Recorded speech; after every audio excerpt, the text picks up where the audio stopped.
Masih soal ikan nih ya, biasanya kan kalau dagingnya kita makan, sisanya dibuang dong ya nggak sih? Jangan, karena ternyata sisik ikan yang biasa kita buang atau biasa dibersihkan sebelum ikannya dimasak, ini bisa dijadikan kerajinan tangan dan juga bernilai ekonomi. Seperti apa sih? Kita pengen lihat yuk kerajinan tangan dari sisik ikan berikut ini. Jadi cuan. Inliner, sisik ikan bisa dimanfaatkan jadi kerajinan bernilai jual loh, seperti hiasan bunga atau bros yang cantik ini. Sisik ikan yang digunakan harus berukuran besar, biasanya dari ikan bandeng laut, ikan bolu, atau ikan katarap. Sebelum digunakan untuk membuat kerajinan, terlebih dahulu sisik harus diproses supaya bersih.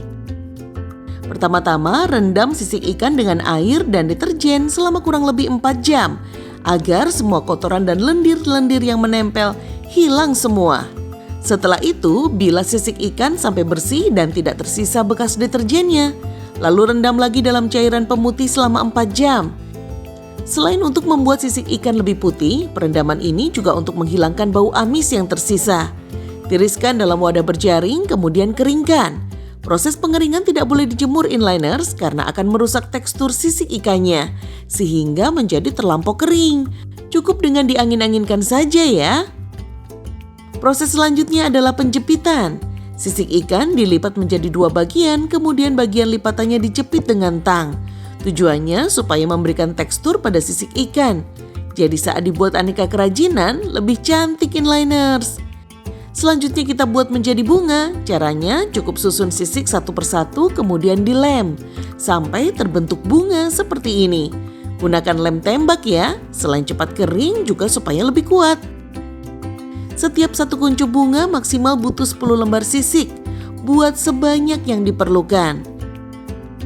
Nah, untuk pot bunganya kita manfaatkan nih limbah bekas gonggong atau siput laut. Tinggal disusun melingkar, kemudian dilem dan biarkan sampai kering. Buat 3 susun untuk menjadi sebuah pot. Bagian daun kita warnai dengan cat semprot warna hijau. Pewarnaan juga bisa menggunakan pewarna tekstil, tapi prosesnya lebih lama. Selanjutnya kita beri batang dari ranting pohon. Bisa menggunakan ranting pohon asli supaya terlihat lebih realistik. Bisa juga menggunakan kawat lilit yang dibentuk menyerupai batang pohon. Tinggal pasangkan ke dalam pot, kemudian dilem. Selanjutnya tempelkan kuncup bunga yang sudah dibuat tadi di ranting pohonnya. Susun sampai terlihat cantik, lalu tempelkan juga sisik yang sudah diwarna hijau untuk aksen dedaunannya. Kalau sudah, semprot dengan cat bening untuk memberikan kesan mengkilap. Untuk semakin mempercantik tampilan bunganya, bisa bubuhi glitter berwarna di bagian pinggir kelopak bunga. Tuh lihat, jadi lebih terlihat seperti aslinya kan?